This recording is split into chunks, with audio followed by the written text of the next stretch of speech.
Welcome to the Live Up podcast, where we watch the movies from our youth to see if they live up. We will review, discuss, and score the movie in question to see if it lives up to us as adults and whether it lives up to kids today. I'm Jess Latterman. And I'm Amanda Treat. Hey, Jess, it's been like at least a week since some little misogyny troll wrote profanity in our comments section, See you next Tuesday. I had this really good high school teacher, Miss Markin, who used to say profanity is the attempt of a weak mind to express itself. And I like that too. The weak minds, it seemed, they didn't like us talking about Bill Murray. We were complimenting him and they didn't like it. And you know who they really don't like us talking about? Who, Amanda? Harrison Ford. So, on today's episode, it's the final review of our two-part trilogy. Let's leapfrog right over Temple of Doom. We're reviewing Indiana Jones and the Last Crusade. Two-part trilogy. I don't think anyone will be surprised by this, but Jess, why are we skipping over Temple of Doom? Yeah. I love the concept of a two-part trilogy. I think there are other trilogies. It's a two-part trilogy. It could also be two parts. So, this is a Live Up podcast, and part of the fun is watching movies that we're not sure lives up to our memory of them, but it's always in the positive sense. Like, is it as good as I remember? So for me, Temple of Doom is like, don't even bother watching it because it was like total trash the first time. So, like, living up to what? Yeah, I mean, it would live up to your memory of it being garbage. I think that's how I framed Troop Beverly Hills. I know. I mean, I guess we could do a whole other series of like, does it live up to the trash? Does it continue to disappoint?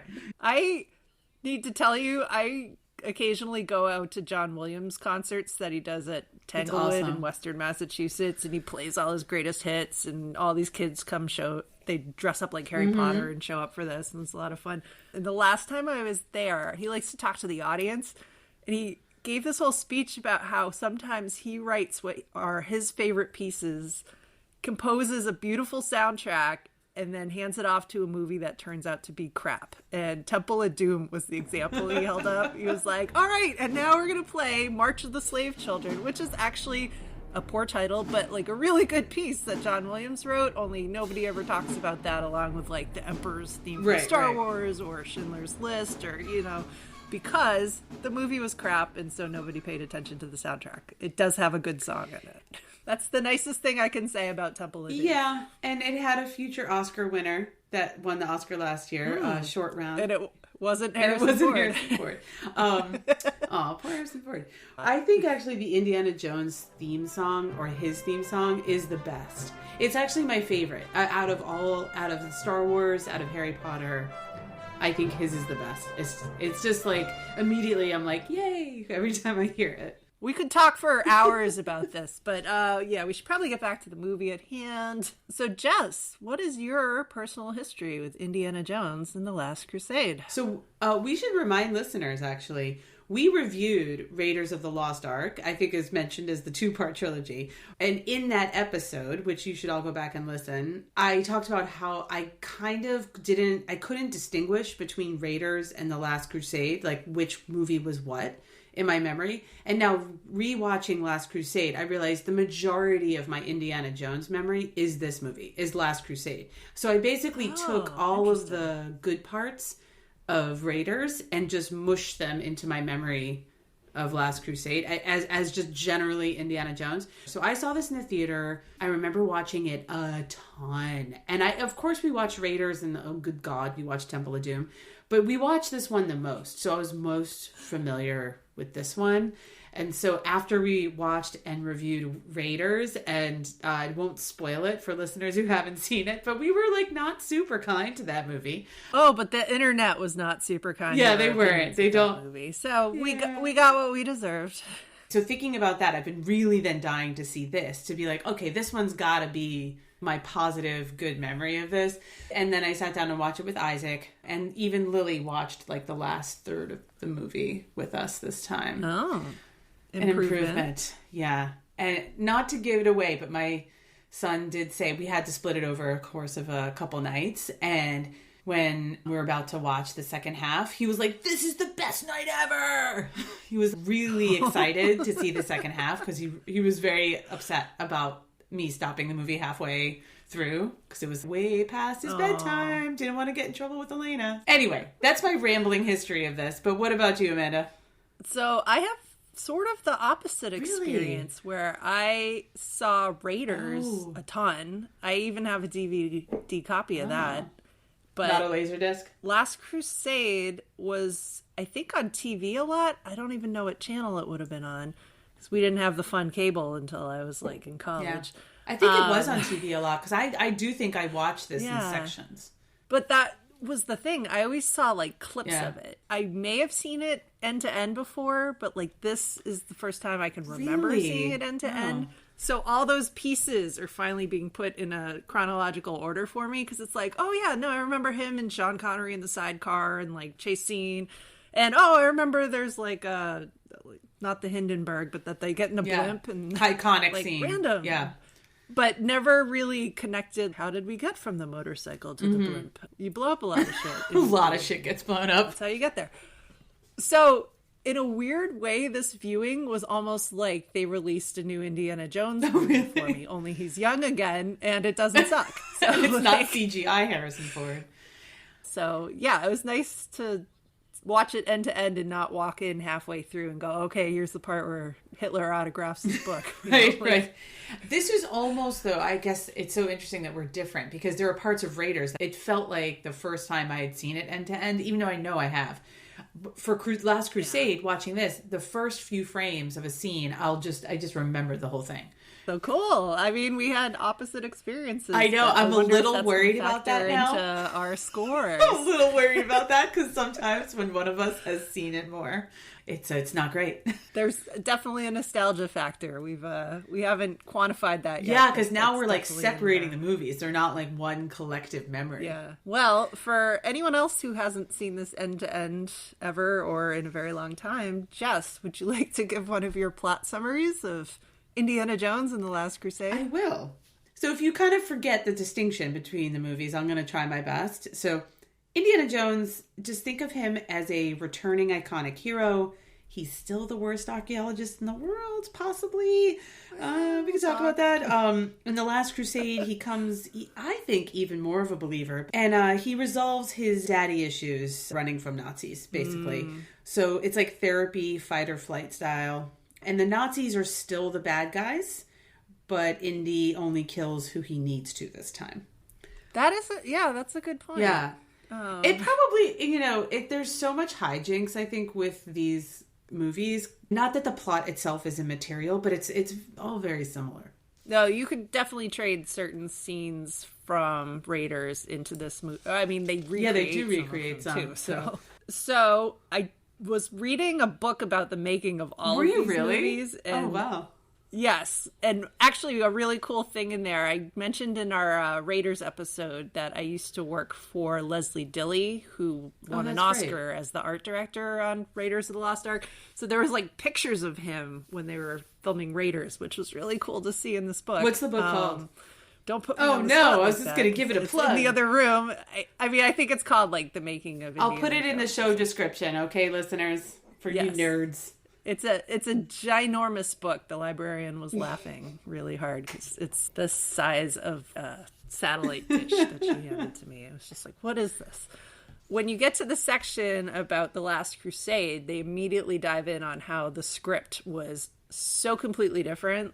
The first draft was called The Monkey King. What? Terrible name. And it starts in a haunted castle in Scotland where Indiana Jones has to fight a ghost who's been murdering people, which is kind of a cool concept, but like... That feels like a little off... I don't know. Is that off-brand? You either have real God or you have ghosts. I don't know. They all kill people. Yeah. I mean... At the end of this movie, there is sort of a ghost. That's right. Just a really old dude. I don't know. It's like the ARP ghost at the end. Yeah. So this first draft, you've got him fighting a ghost in Scotland, and then he goes to Africa, where he hooks up with a hot zoologist, and they rescue a pygmy from the Nazis with the help of a talking spider monkey who can turn people into stone. Oh my god.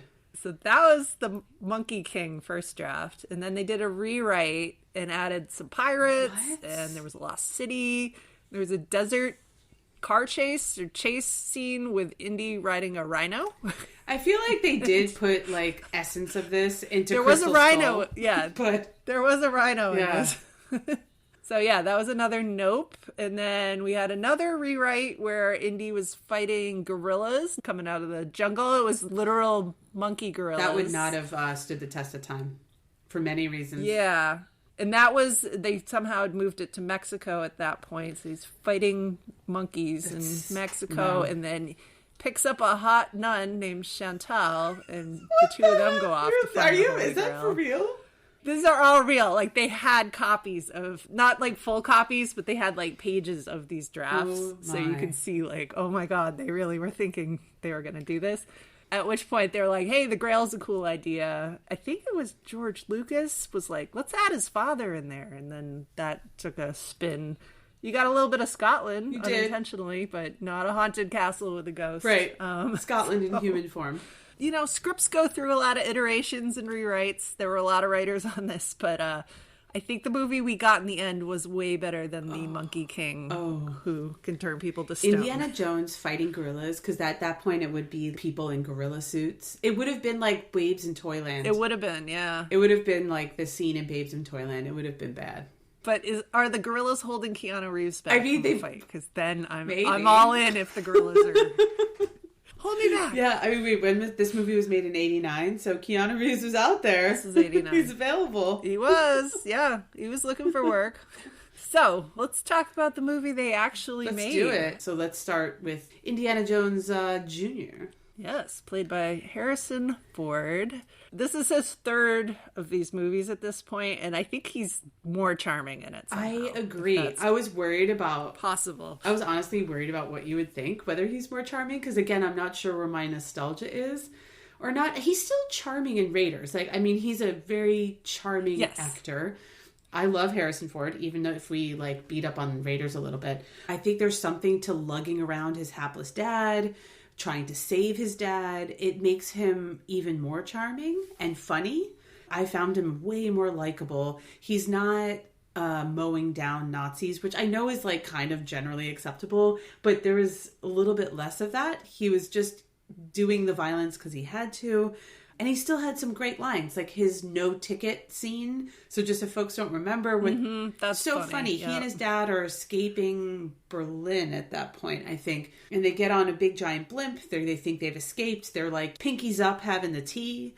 Harrison realizes that some of the Nazis are on there too, and they're looking for them. So he, of course, beats the crap out of the ticket guy and then pretends to be the ticket guy, throws the Nazi out the window, and then turns to everybody else and was like, no ticket. Which, by the way, in English... they all look petrified. Yeah, they're all petrified and start running for their tickets. All right, quickly. That is a plot flaw that came up in a couple of places. Like, at one point, they're coming back from the castle that they sort of burned down, and there's a sign in the middle of the road that's just like, Berlin this way, Venice that way. And it's like, Venice is not the word for Venice in other languages. Also, why would you have a sign for those specific cities that are like 700 miles apart? Why would you have a Venice sign in Germany?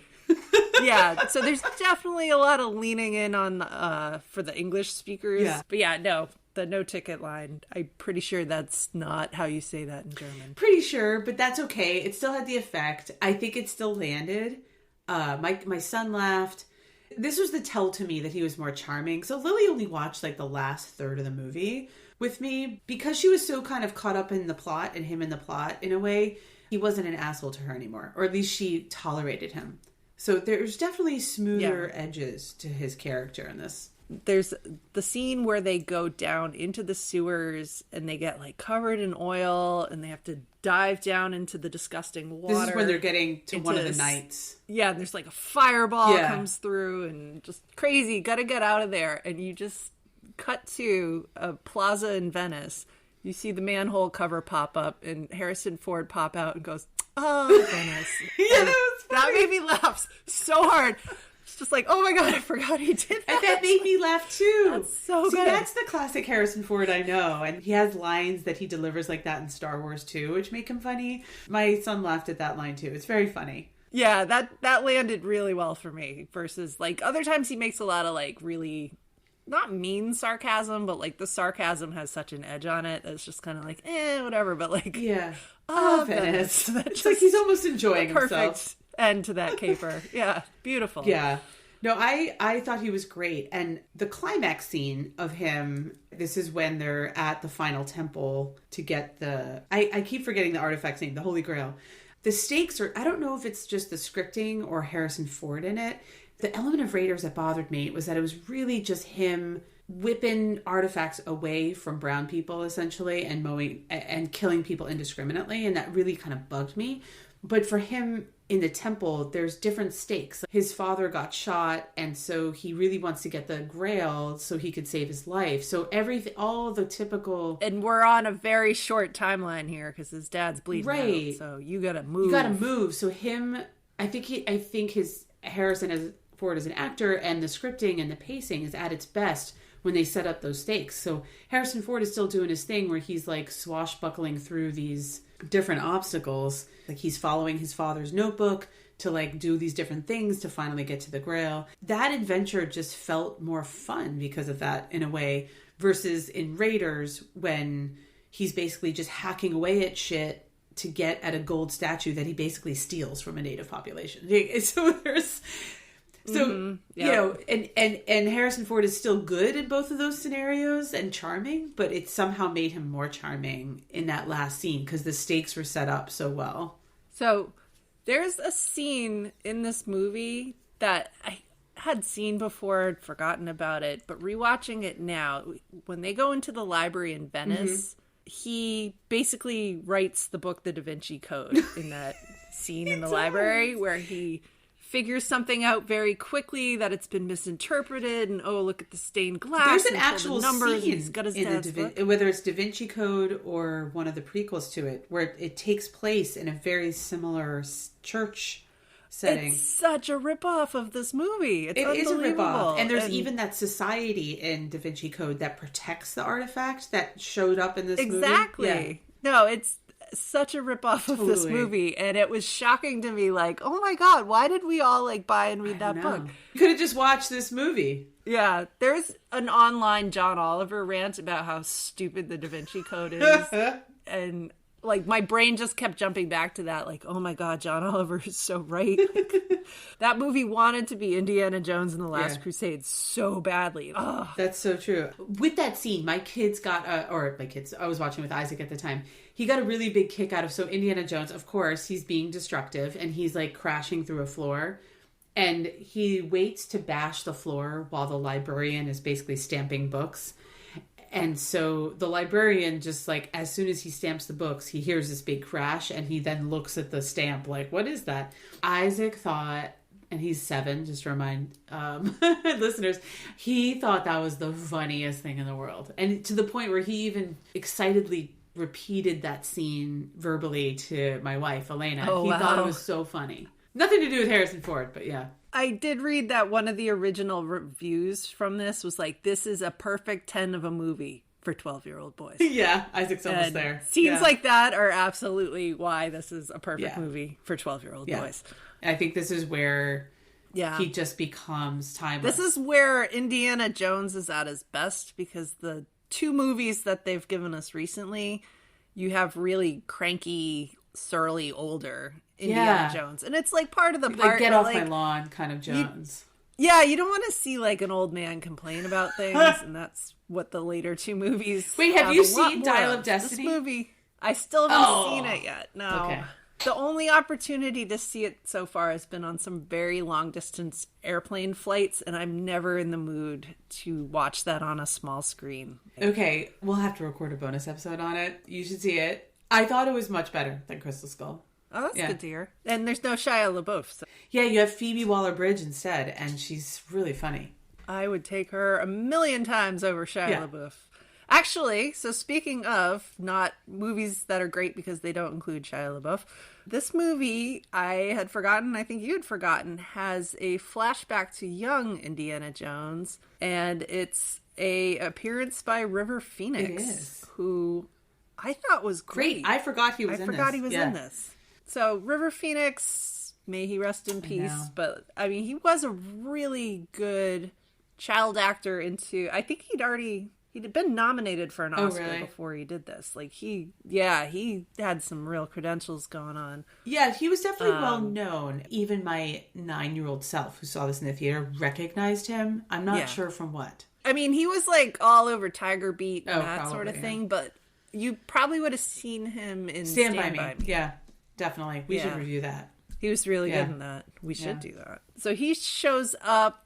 They do kind of this almost like an old-fashioned Western, scene of people riding horses through like a national park. And he comes across some raiders? What do we want to call them? Like the precursor to Indiana Jones. I don't know. Yeah, I don't know. Other stealers of antiquities. While he recognizes immediately that these people shouldn't be stealing something from a national park, he also seems to endear himself to the ringleader and picks up his style. Like that's where the fedora hat and the leather jacket. They do this crazy chase sequence across a circus train full of animals. Yeah, it was really amazing. The choreography of that scene. You have horses. You have a train heist, kind of.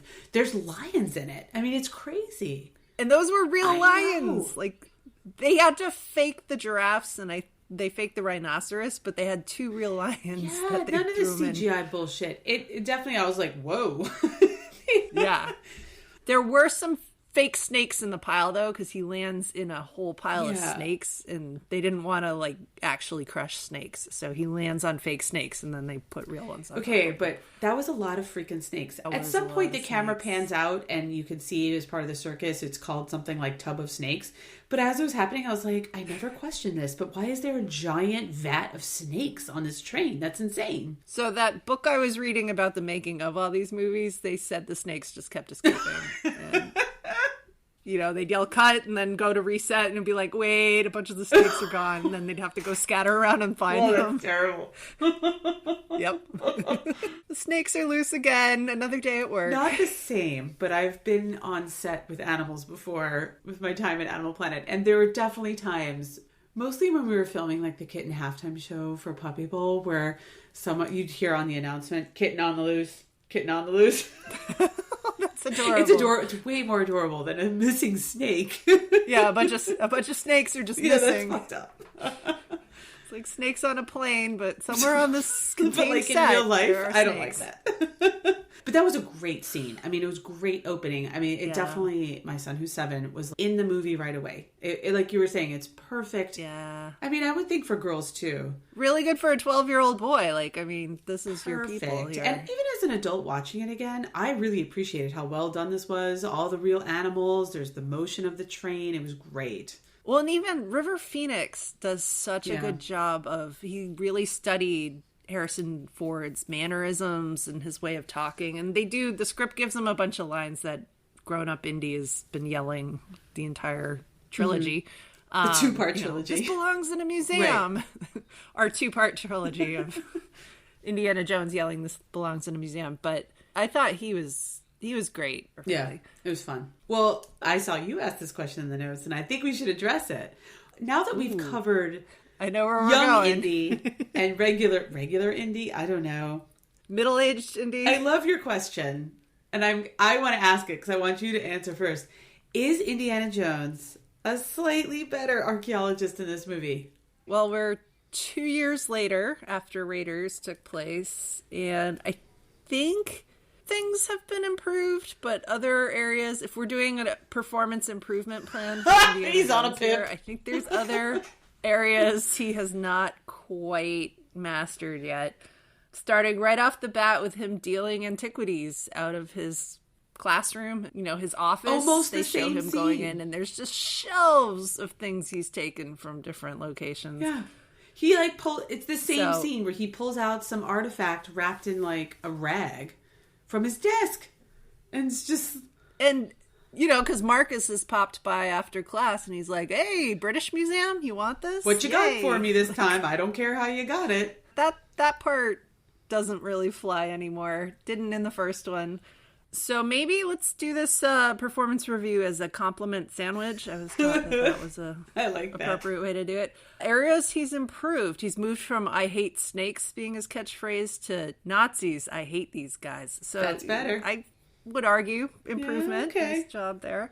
He's bursting through fewer walls like the Kool-Aid Man. Like, we had some issues with that in Raiders because he just kept destroying pyramids, oh basically. my god, ancient Egyptian tombs were just obliterated in Raiders. Yeah, oh my god. There's some destruction here, but it's not all his fault. There is, and yeah, you said this earlier too. He isn't murdering people mindlessly anymore. Yeah. But this movie does blow up pretty much every vehicle he touches. Like they blow up like his calling boats, card. They blow up cars, planes, like castles, sewers. They blow up the whole sewer. So yeah, there's still a lot of mayhem following him. On the areas where we still haven't seen improvement, he's still dealing antiquities after class. You see Marcus pop by and be like, oh, the British Museum would love that thing in your pocket that you stole. Like, I know. Guys, it's come like on. Still there. There's something, though, Don't about do this that. time around, keeping it out of the Nazi hands is more of like there's more clarity around that plot. There is, but they show his office at the university, and it's shelves of things he's I know, it really is. It's unreal. Yeah. He's got his own warehouse going on. Yeah, you're right. He's still maybe slightly less destructive, but just to pinpoint one point of constructive feedback I have for Indiana and this PIP plan is, you know, he gets to who ends up being the villain, I forget his name, Walter's house, who has part of a tablet. And the other part of the tablet is the shield on the Knight Templar. But he has part of the tablet, and so Indiana Jones is trying to read it better. So he dips his freaking finger in champagne and then rubs it on the tablet. Like, what are you doing? That's probably not good archaeology technique right there. I mean, that's no better than just like spit on the on your sleeve and just rubbing it. The one that got me, actually, they go into the library in Venice and they say, oh, this used to be a church and it was very important. And they bust through the floor, which your son liked a lot. He did. They get down there and they're in this oily water. And he snaps off they're in like a catacombs under the church. He snaps off some body's femur. It's gross. And dips it in the oil and lights it on fire and uses that as the torch. No. That's not okay. Like, we're not using human body parts as the torch to get through this scene. Like, come on, man. That's terrible archaeology. And that's not even like, oh, the piles of skeletons. Like, that came off of a shelf. That was somebody important down there, because they don't just put people in the catacombs and the fancy tombs and shelves and stuff unless they're, important. So that was like the femur torch. That's bad archaeology. I mean, I feel like modest improvement, and then I'd say like at the end the temple does blow up, but it's not his fault. It's Elsa's fault the temple blows up. And I will give him credit for that. We are doing the compliment sandwich here. By the end of this movie, they're scrambling around because they've dropped the Holy Grail, and if they can just reach a little further, and Elsa tries to do it, and they basically like drop her down to her death. But then Indiana somehow lands in the exact same position Elsa was in like a moment before, where he was trying to save her. So now his dad's trying to save him from the exact same fate. He's like, no, I can reach it. And his father says, just let it go. And Indiana just lets it go. And they leave the temple without dying. Right. And without the artifact. Getting chased by a giant ball. He just lets it go. And they leave the Holy Grail where it is. So, room for improvement, but that was a learning moment there. So it was a good job. Although I bet if the cup did not fall in a chasm, 100% chance of him shoving that in some rag. And well, no, because he learned. He can't. That's right. The knight said you can't take it past this point because don't cross the seal on the floor of the temple. Yeah, that's right. The Holy Grail. And he learned a lesson there. He didn't try to cheat around it or cheat the gods or whatever. One thing I just popped into my head and then started laughing really hard at myself. That wouldn't have been a joke at all in this movie. The main female character in this is Elsa, and she's the one who couldn't let it go. I love that. Do you think that some writer of Frozen saw this movie? Was like, yeah, you know, at the end where Elsa can't let it go, let's do a whole movie where Elsa really and she sings about it. Let's write the ballad. I mean, we've had alternate stolen Disney plot lines, especially when we did Coming to America. So, like, just put this on the list of movies Disney's ripping off. They're just watching old movies and writing songs about that shit they're seeing. That's what they're doing. What if a blonde woman named Elsa just couldn't let it go? Yes. Social plug at Live Up Pod. Now I fucked up the social plug. At Live Up Pod on all the socials. I will layer the Let It Go song to the scene of Elsa trying to reach for the cup. Yeah, just let it go. Down she falls. Bye-bye. Yes, that's coming soon to an Instagram account near you. Yeah, so, I mean, what do you think? Has he improved? I'd say modestly. I think he's improved, but you phrased the question as is he a slightly better archaeologist? And I will give him slightly better. Okay. He's still not great, but he's I think we need to keep him on the pip. Yep. All right. We'll reevaluate in 3 months. Although, having watched Crystal Skull, I don't know. All right. Well, we have several other characters we want to talk about, particularly the other member of the Jones family who makes an appearance. And no, once again, not Shia LaBeouf. Shia LaBeouf is almost on the Andy McDowell / Adam Driver list. Oh, he's absolutely on the Adam Driver list. That guy sucks. For listeners, if you don't know, Amanda for some reason hates Adam Driver. I hate, as we established in the last episode, I hate Andy McDowell. And I think we could both agree on Shia LaBeouf. We also hate Shia LaBeouf. However, he just sucks. Yeah. Yeah. Anyway, he's not in this movie, so it's fine. He's not in Sean this Connery movie. is. What a great movie.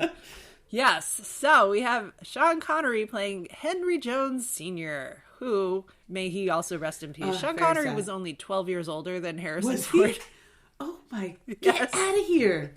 Oh, that's funny. Yes. So they play it. I mean, I think Sean Connery does a fantastic job looking or making his physicality look older. He's like a doddering old man. You totally believe they're father and son, but that's Sean Connery kind of hunching over and walking a little, like, funny. And he's got his, tweed suit and his fishing hat and his umbrella. And he looks like your grandfather, but yeah, he was 12 years older than Harrison Ford when they filmed this.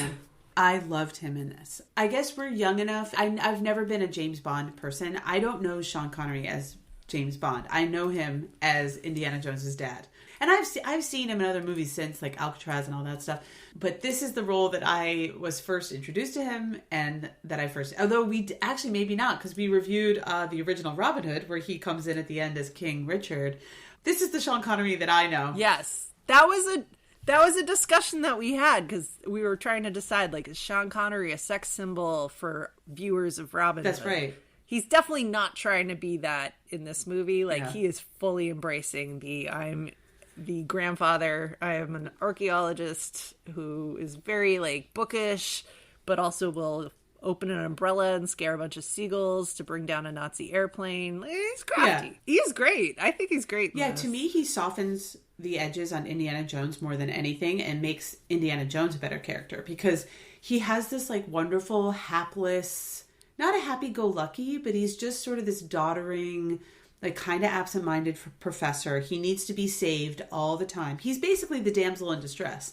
And he's really funny at it. Yes. And he's also appalled at all of Indiana Jones's exploits. He's appalled by the murdering and the Nazi chasing and the guns and the whole shebang. It almost made him look ridiculous, Indiana Jones, and in some ways it made it better. Like, it made it feel better, all the murdering. I think where Karen Allen in Raiders complimented Indiana Jones, she kind of amped him up and went toe-to-toe with him, whereas I think Sean Connery was like a different type of compliment, where he's just sort of softened Indiana Jones up, and I really liked it. Softened him, but there is a little bit of a... Yeah, there are daddy issues. They show him being not an absent dad, but like a disinterested dad in the flashback scene. There's comments about, it sounds like they haven't been talking to each other for 20 years. And Indiana says something about like, well, I left and you never talked to me. And he says, well, you were finally getting interesting, implying that he was not interested at all at this kid being his child. That making of book I was reading, they were saying how much Sean Connery brought to the script and was like, no, I think there should be a little bit of a rivalry between this father and son. And he's the one who added that, what starts as a joke about the female character talking in her sleep to imply that he'd slept with her first. Just really kind of weird. Sean Connery was the one who suggested, okay, when they get caught by the Nazis, if you tie them back to back in the chairs and have them like hash out a conversation while everything's catching on fire, that would be funny, but also like for these characters who don't talk to each other, that closeness, like having to be tied to each other, is just a really kind of bringing a new level into their relationship. And a very stressful one because they're about to burn to death. They kind of have a laugh at the realization that they both slept with the Nazi woman, and in a weird way it became a father-son bonding moment. I know that's kind of fucked up. It really did. No. So yeah, I thought Connery was great in this. I did read they asked him to come back and play that character again in Crystal Skull, and he was like, no. Oh, though that would have improved that movie. It would have. Because then you would have had him and Karen Allen, and maybe you don't even need the son. After they both drink from the Holy Grail at the end of this movie, like it implies that they're going to live for a really long time because that's supposed to be healing the eternal life. I immediately thought, like, oh, no wonder they keep making these movies. Like, Indiana Jones is just never going to die. But the fact that they kill off his father, you never see it. But somewhere in between the third and the fourth movie, he's passed away. I guess it wasn't eternal life. I guess it wasn't. Yeah. Actually, my son picked up on that because he kind of thought, or maybe it was my daughter at the time, oh, that means that they'll live forever. Like, they were sort of going with that logic. And then we sort of had a discussion like, well, maybe that they have to stay there because it's part of the curse. Not the curse, but like you could live forever, but you can't go past that seal. All right. So we do have a female lead in this movie, but unlike Karen Allen, who's the love interest, this is more of a femme fatale. Yes. We have an actress named Alison Doody, who's playing a character I refer to as Dr. Elsa Schneider, the obvious Nazi. I know. That down to the really stilted German accent. I mean, she's Irish, the actress, so like that was her best. But like we knew that there were a lot of Nazis in this movie, but the second she appears on the screen, it was just like, oh god, yeah, she's a friggin' Nazi. Like, how is he not seeing this? I mean, when I was a kid, I did not pick up on that. And obviously my 7-year-old son, he did not pick up on that. He was confused at her, because throughout the movie, her character kind of then becomes conflicted about being a Nazi, I guess. Well, so she reminds me a lot of the French archaeologist in Raiders, who is clearly the bad guy, but also really just wants to find the Ark of the Covenant. He's not pro-Nazi. You know, that there's a competition going on there. I mean, she's ballsy. I'll definitely give her that. So the premise in this movie is that Indiana, he's looking for his father, who he knew was looking for the Holy Grail. So he goes to meet with this same professor, Dr. Schneider here. Dr. Schneider / obvious Nazi, yeah. So yeah, she is a very invested archaeologist. And when they go to that library in Venice and open up the catacombs, she dives right in with no light at all. Like, they don't have flashlights, they don't have torches until Indy lights a guy's finger on fire. It's so fucked up. As you do. But they're walking through these, like, rat-infested tunnels, and she is there for it. Like, she really wants to see what's at the end of this. And yes, she is a spy, and she's on the payroll of the Nazi party, but you genuinely get a sense that she wants and needs to see all these artifacts for herself. Like, she's excited by the job, not so much who's paying her. I mean, I feel like you're being generous. In some ways, listening to you, I'm like, oh, okay, maybe I should give her some credit. There's really not a knock on the actress, really. It's more just, it's disappointing, but it's not, it doesn't kill the movie for me. It's too bad that 8-9 years later, you go from a Karen Allen to Elsa, the obvious Nazi, as the female character, because yes, she goes down into the catacombs, but she is in heels and a tight skirt. And I'm like, listen. Oh, and a white top. Let's dive in the water. That's not the actress's fault, but I'm just like, listen, Hollywood. Karen Allen is a beautiful woman that you made plenty sexy in comfortable clothes. But also they made her do some really stupid things in Raiders too. Like, you know, that whole she gets kidnapped in the basket and is yelling Indy at the top of her lungs. Like, I think I'm more thinking of like the presentation of her. She's still presented as the beautiful woman she is. Whereas I feel like I didn't need the heels and the tight skirt. Like, it just felt like, come on, guys. Yeah, they're just making a real femme fatale character here. And once again, the actress is working, like, doing a great job with what she was handed. I don't think these movies write female characters very well. There, I said it. The whole internet troll scene can come for me. And I'd say they didn't improve much to Crystal Skull, where you have Cate Blanchett playing, like, essentially a robotic psychopath. Like, she's a Nazi too, right? Or Russian. She's a Russian.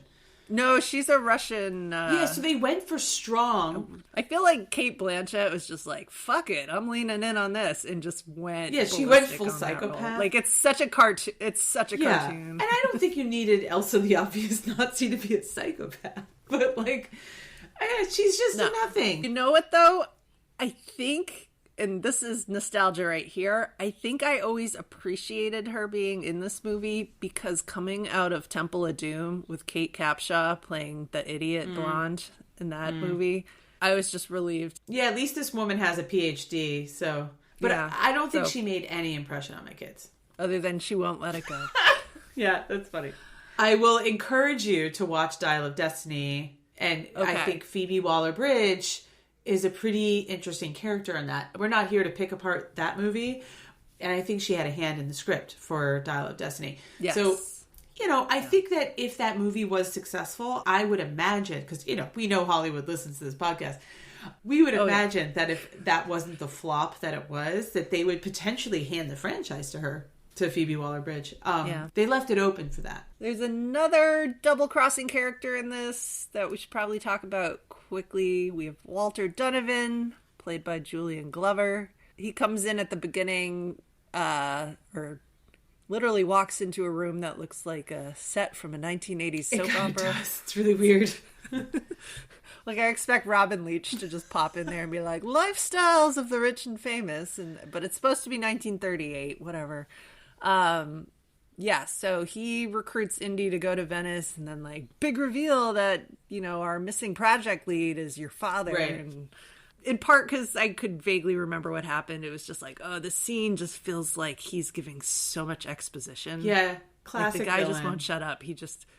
You know, I'm talking about this and I'm talking about that. And it's like, all you needed to say was, hey, I sent your father on a mission. We lost him. Oops, want to go find him. Like, that would have done it. But instead, there's just, like, walking around the room and explaining things. And is this what I think it is? It is what you think it is. Let me explain what you think it is. Oh, my God. So, every time he spoke, I was just like, exposition moves back. Oh, here he goes. Like, he just talked. One thing I thought was funny is that Isaac, eventually he gets revealed as the villain in a very comic book way. He's like sitting in an armchair that's like facing the other way, and then he like spins around to reveal himself. It's very funny almost. It's like Dr. Claw from Inspector Gadget. Yeah. Isaac was confused because, not to say that all old white men look alike, but he kind of thought he was Marcus for a second. He does, yeah. He vaguely looks like Brody. Oh, right, like Marcus Brody. So Isaac was like kind of confused as to like who he was. A small thing. Comic book villain, but he's not like a psychopath villain. He's not, but he also, I don't know what he's doing in this movie. Like, he's not really needed. I think what probably happened, and again, cheating because I was looking at the making of book, I think they originally had Elsa's character be like full-blown evil. You could have combined their characters into Elsa. Let her run the whole originally, show. Yeah, originally that's what that the character been better. was, and then they split them in part because at the end they needed this guy to be the person who shot Henry Sr. Yeah. That they didn't want her to be so evil that she would shoot Indy's dad to make him go get the Grail. Just to remind listeners, Walter, the villain, shoots the Sean Connery character to basically motivate Indiana to go and get the Grail to save him. Yeah, because they know that there's traps that they have to walk through, and they've already sent a guy in, and I forget what happens. His head gets cut off and comes rolling back, right? I don't think this character was needed. I think they only put him in there to make Dr. Elsa, the obvious Nazi, seem a little bit more neutral, even though she's a Nazi too. I'm already liking this movie, but I think combining those characters would have made her more interesting. You know what was a great callback to Raiders, though? We get to melt a face off at the end. Your favorite. Oh, you know when I love a good face being melted off someone. Okay, what was a better melting face? And if folks don't remember, Marcus basically picks, well, at the end, Elsa picks purposely so, a very ornate cup as the Holy Grail, which is obviously she's doing this on purpose. Not Marcus. Oh my God, I did this. Walter drinks it. It's the wrong cup. And he basically face melts into old age and dies.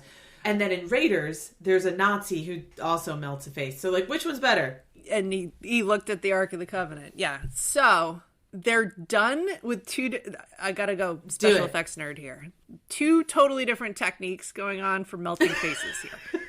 The first one looked like it's like a stop motion, almost like wax. Yeah, because you have the blood melting on his face, his eyeballs melt. Disgusting. I love that so much, but it's like got a real Tim Burton, Large Marge vibe to it. So good. It's disgusting. Absolutely disgusting. So, all right, that's one version. And then by this point, they're almost perfecting that face morphing technology. Like we're a few years away from that Michael Jackson black or white video. So the way they did this was they made 3 different puppet versions of this guy's face in various stages of like being decrepit, and then shot them and kind of layered all the film over each other, and then melted his face that way. So it's done with puppetry, which is that's fun. Not quite stop motion, but like really, it was clever. A cool effect.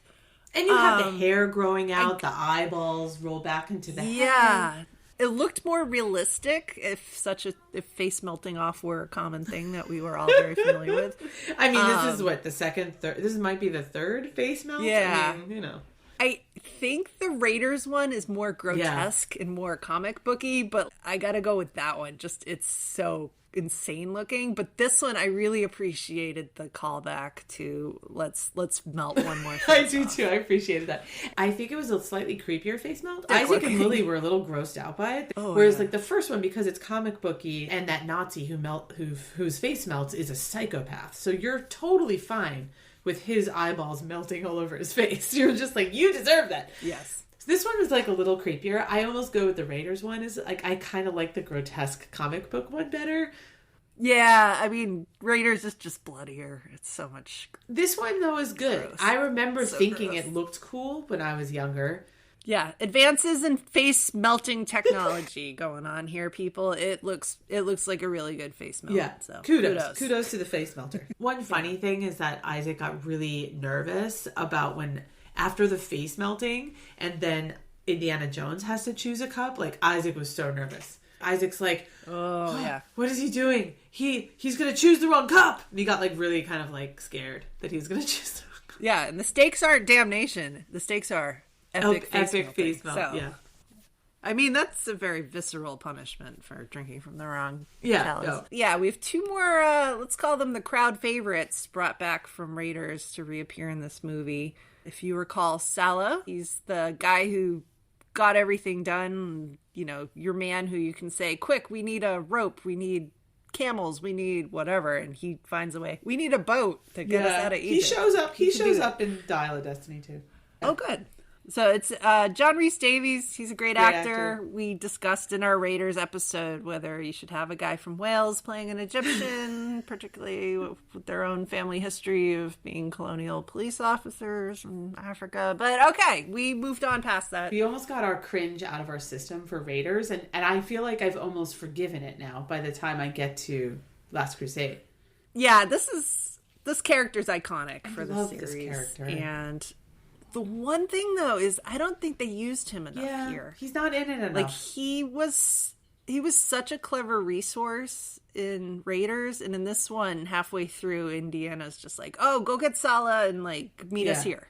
And he's in these scenes, but, like, he was almost sassy in Raiders. They reserved those lines for Sean Connery for the banter. Yeah. Although you could imagine that Salah and the Sean Connery character could have had some really fun banter or ganging up on Indiana Jones. There's probably more they could have done there, because I agree. I don't think he's as memorable in this movie. But he's still kind of, I like seeing him like on it was screen. fun to see him again. And then we have Dr. Marcus Brody, old friend. He was in Raiders. He likes to purchase things for the British Museum. Yeah. This movie, they made him look like this bumbling idiot. Like, he wasn't an idiot in Raiders. He was very academic. Yeah. He wasn't very adventurous. He didn't get to come along on any of the adventures in Raiders. But this one, they're just talking about how he gets lost in his own museum. I think that's kind of funny. I mean, I remember that as a kid when Indiana Jones basically lies to the Nazis and was like, you'll never find Marcus Brody. He's had a 2-day head start. He speaks all these languages. He's going to melt in. And then they hard cut to Marcus Brody, like a white guy in like basically a seersucker suit walking around being like, does anyone speak English? It was kind of funny, I thought. Yeah.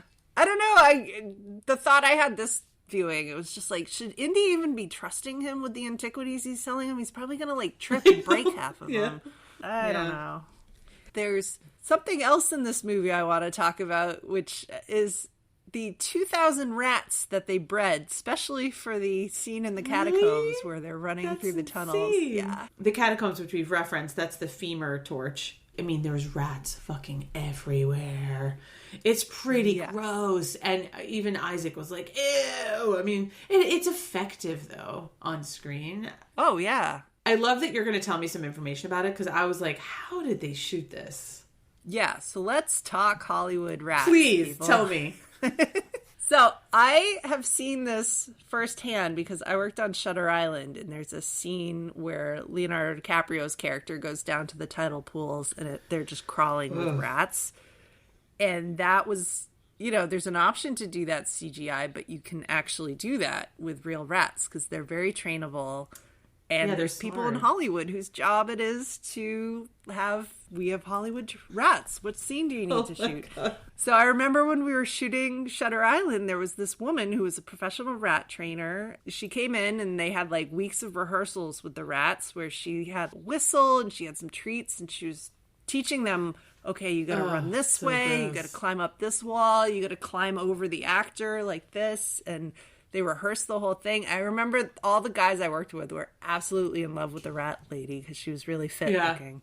Yeah, so everyone loved the rat lady. She trained the rats, and they did exactly what she taught them to do. And the scene looks really cool. And I remember my grandmother was like, how did they do all the rats? And I was like, those were real. Yeah. They trained the rats. It's always better to me to have real animals. I know that there's all sorts of rules with animals. Like I said, I've been on set with them, but it looks better on screen. Oh, absolutely. The CGI stuff is really good. You can tell. The technology is really good, but it's never going to be the same. Yeah. No, so for this, they had 2,000 rats. That's a lot of rats. They were specially bred for this movie because, or they got to be Hollywood rats. It's just for like disease purposes. Like do they have agents?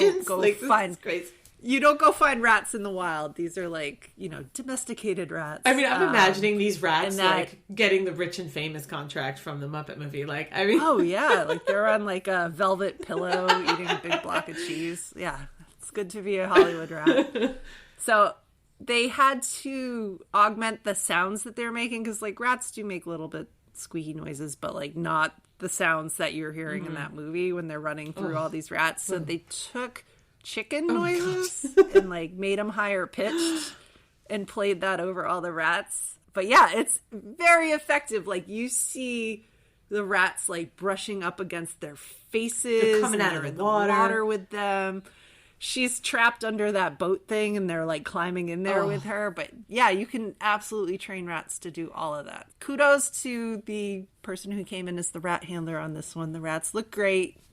They're just sort of part of the texture of the set. And it definitely has this effect of like, you feel creeped out. Like you could feel it. You could like feel the sound of them. It's really effective and gross. It's so gross. Gross, but... So I remember the rats on Shutter Island were like the cleanest rats I've ever seen. Like they just look. They have little hair dryers when they're sitting on their velvet pillows with that cheese. Like I'm not saying they're unsanitary or dirty. They just lend so much grossness to like, they really are in a sewer. They're there to get that visceral reaction from the audience. Would you rather walk through oily water with rats everywhere or fall into a pit of snakes? Oh, that's a good question. I think In the real world, the rats are probably more likely to bite you than... Yeah. Well, I don't know. Ooh, this is a fun game. We used to play games like this back when I briefly worked in the Australian outback, where my coworkers and I would be like, would you rather get bit to death and killed by a spider tarantula right now, or bit to death by a snake? Very divisive. I think snakes are just creepier. You know, even when you were saying before that, like, the snakes are just like, where'd they go on set? The idea of a lost snake on set is horrifying to me versus a lost rat. But yeah, you're right. The rats will probably like nibble at you, but ill. Or none of the above. Are smarter, I think, too. Well, overall, good practical effects with the rats. Now, ironically, I was reading the scene with the seagulls where they're all on the beach there. Right. Those are not real seagulls because you can't train seagulls. I didn't notice. So what they did there was put a bunch of fake, like, stuffed seagulls all over the beach. And then when he runs at them with the umbrella, they release a bunch of white doves. Oh, good effect. Had more trainable birds in that scene. But yeah, so some animals are really good actors and seagulls are not one of them. So good to know. And now thinking, like, Crystal Skull did have a scene with those, like, killer ants or whatever, and they were CGI. Oh, that looks so yeah, you fake. and I talked about this in a bonus episode. We didn't like it because it just looked fake. You just have to have the real stuff sometimes. If it's, as long as it's not cruel to the animal, it just looks better. All right, so we always like to take a moment to acknowledge anything that is cringy or sucks about these movies that we're rewatching. What else jumped out at you in this movie that was meh? I think I've gotten over any cringe from just recently watching Raiders. So I think the cringe level was a little softer. Yes, he's still a terrible archaeologist. It wasn't gratuitously violent. I know I really clutched my pearls in Raiders of the Lost Ark because not because I thought I should. I just really did not like the gratuitous violence. Total murder without a purpose I didn't like. And there was less of that here. So I appreciated that. And I think the story doesn't need like random murder. So he just did it when he needed to. Yeah, this movie, I'd forgotten the scene. They're having a boat chase and they go right at a propeller. And he's got the bad guy in his hands. And I just thought, he's never seen a propeller he doesn't like, but he doesn't do it. Like, he doesn't throw the guy through the propeller in this movie. I know. And I didn't remember whether he did or not. It was right there. He could have done it. Chopped him up. It's right there. Yeah, the second that I saw them going towards the propeller, I was like, oh, he loves his propeller. Which is another callback to Raiders. But but he doesn't do it. Yeah, doesn't do it. Yeah, so there's a little bit less of that. I mean, I'm not saying it's G-rated or anything, but the violence level was didn't bother me here. This movie actually is rated PG-13 and the other two are PG. That's because the PG-13 rating didn't exist for the first two. So it looks like it's worse, but it's actually it's not. I would say there's a way more blood and violence in the others, in the first two. Yeah, the other two are definitely more violent, definitely darker. Yeah, this is not. The one thing that annoyed me, the way they reveal that Elsa, the obvious Nazi, has slept with both of them, is that they're talking about when did Elsa tell Henry Sr. this thing? And he just goes, she talks in her sleep. And it's subtle, but you see the reaction from Indiana and you're like, oh, his dad slept with her too. And it's funny. But then they just keep hammering on that the rest of the movie. And it's almost like they're explaining the joke. Yeah. It makes it so much less funny the way they just keep coming back to that topic and they have to talk through it as a father and son and have a moment about it. And it's just like, oh, stop it. It was funny when he said it. Just leave it there. People who got it. And kids didn't get it. My son still didn't get it, even though they kept explaining it. Yeah, but he's too young. He's 7. But yeah, I totally agree. Yeah. I think they kind of beat that one to death. Well, we also like to touch on the things that are awesome in a movie. Is there anything we haven't cited yet? I think I would just say that this is the classic Indiana Jones to me. You have Indiana on a couple of great horse chase scenes. Love Sean Connery in it. So if this was the only movie produced and you had a one movie trilogy, I would be okay with that. Yeah, I agree with that totally. It's definitely sillier. Some of the silliness I said didn't work for me as well. But still, it's like a lighter version of Indiana Jones. And they make passing references to Raiders. There's a design of the Ark of the Covenant down in the catacombs, and Elsa, the obvious Nazi, makes reference to it, and you hear a little dun, dun, dun, dun in the back, and it's like, oh yeah, there's a Raiders nod right there. And like what you said about him not killing everyone, we didn't even talk about this character because he doesn't say a lot, but there's that secret society that's protecting the Grail, and Indiana does not kill one of them by propeller. He killed the other one. And that guy, he killed everyone else, but he didn't kill that one guy. And that guy immediately is like, oh, okay, we're on the same side now that I know you're not looking for the Grail, you're looking for your dad. So cool, your dad's over there, and I'll see you in a later scene. And just, you know, they're buddies now. It's just like, what? But that's why you don't kill everybody. Right? Some of them could be helpful. Yeah, gotta save them from the propeller. Yeah, so that actually, we should have listed that as a sign that he's a slightly better archaeologist. We'll put that on his tip. Yeah, it's part of the... Don't kill everybody. Part of the sandwich. Yeah. I think we could move on to ratings. So first we rate, does it live up to us as adults? It's a 1 to 10 scale, 1 being garbage, 10 being Princess Bride. So what do you think, Amanda? So I was wrestling with this because it is better than I remember it being, because I had it all delivered in chunks over various viewings. Yeah. So watching it from start to end finally was really fun. The only thing I want to ding it for compared to Raiders is no Karen Allen. Yeah, like, guys, gotta ding it for that. That's the best part. I'm gonna give this a 6.5, which I gotta stop doing. You and your 0.5s. But that's my adult rating is a 6.5. Overall, this was better watching as an adult and being better than my memory had it. 6.5. So. 6.5. Lower than I thought you would go. And what did you do for Raiders? Raiders, I was a 6. So just a hair up. I'm going to go a bit higher. I wrote down an 8 for adults. I just really enjoyed it from start to finish as an adult. I'm definitely knocking off points, or at least 1 point for Elsa, the obvious Nazi in her heels and tight skirt. This is where maybe nostalgia overtakes me, but I'm giving it an 8. And I gave Raiders a 4. You gave Raiders a 4. I just think this had a clearer purpose here. My pearls are not clutched anymore. I'm like, fuck it. Steal all the artifacts. It's fine.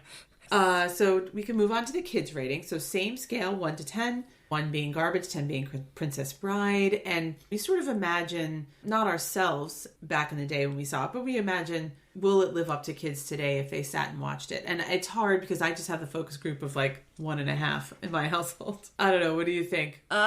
This one, I'm going to go 7.5. Higher. So I actually like this better for kids than I do for adults. I think that's fair. This is much more kid-friendly than Raiders. And like we said, everything explodes. Yeah. Oh, and there's secret tunnels. Remember in Clue I said there wasn't enough secret tunnels? This movie has some pretty cool secret tunnels in it. So my kid point of view is that the more secret tunnels, the merrier. So 7.5 for my kid rating. So I am going to go higher than I did for Raiders, but I said a 7.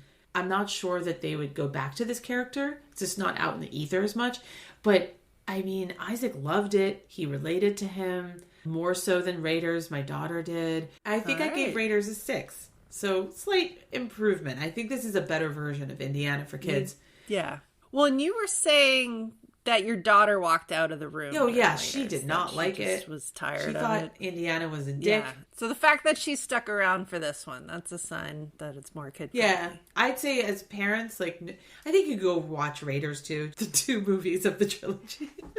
The 2-part trilogy. Wait, so what's our total? I forgot to ask you our total. 29 total. So we have 14.5 for adults and 14.5 for kids. Oh, wow. So I would venture to say this is higher than we rated Raiders for sure. But that's not the last question. Oh, absolutely. So the last question is just a yay or nay, up or down. Does this movie live up? We both have to agree. We were a split decision for Raiders, and I tanked that one.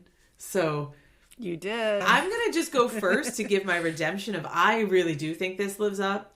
I also am going to say this lives up, despite the fact there's no Karen Allen in it. No, this is just a lot of fun to watch. I think if Karen Allen were in this, it might get a 10. I mean... Oh, man. Yay, I was worried you were going to tank it out of revenge. No, I'm not that petty. All right, so officially Indiana Jones and the Last Crusade lives up. Hopefully this will stop any hate mail. But if you agree... No.